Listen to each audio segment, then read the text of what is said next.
እግዚአብሔር ክርስቶስ 12 ሐዋርያትን ሲመርጥ 12ቱንም የመረጠው ወንዶች ነው። ለምሳሌ ምሴተ ሐሙስን ሥርዓተ ቁርባንን ሲመሰርት 12ቱን ብቻ ነው የመረጠው። ቀኖናን ሲሰጣቸው ለ12ቱ ብቻ እየመረጠ ይሰጣቸው። ዓለም ዳርቻ ድረስ ሂዱ እኔ ከእናንተ ጋር እስከ ዓለም ፍጻሜ እኖራለሁ ብሎ ትልቁን ቃል ኪዳን ሲገባም ለ12ቱ ሐዋርያት ነው የሰጠው። ሐዋርያትም ከዚያ በኋላ ከነዚያ መርጦ 7 ዲያቆናትን መርጠው ሲሾሙ 7ቱም ወንዶች ናቸው።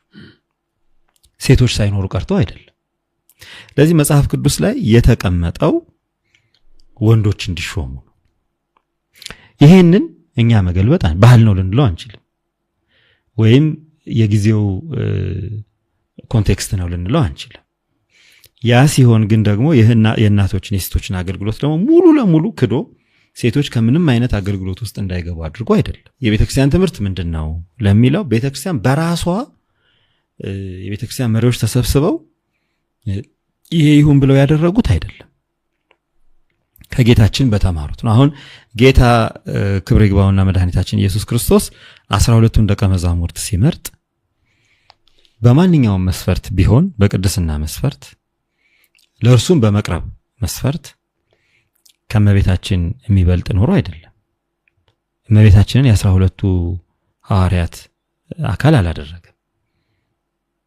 እንግዲህ በሌላም ብናየው ቀርቦ ለጌታችን ትምህርት ዕለት ዕለት ጌታችን በሚያስተምርባቸው ቦታዎችም ተገኝተው ትምህርቱንም በመስማት እስከ ቀራንዮን በትጋት በመሄድ እናቶች አልነበሩ ማለት አይደለም። እንደውም ቀድሞ ያሉት እነሱ ናቸው።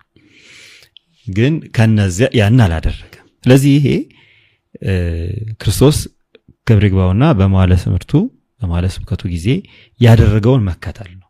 የኦርቶዶክስ ወሳኙ የኦርቶዶክሳዊት ቤተክርስቲያን መሰረታዊ ትምህርቷ ጌታችን ያስተማረውን ትምህርት፣ የእጁን ተአምራት፣ ያደረጋቸውን ድርጊቶች ሁሉ ጠብቆ መቆየት፣ መቀየር፣ ማሻሻል፣ ማደስ፣ ሪፎርም ማድረግ ወይም እንደገና እንዲታይ ማድረግ አሰራር የላትም።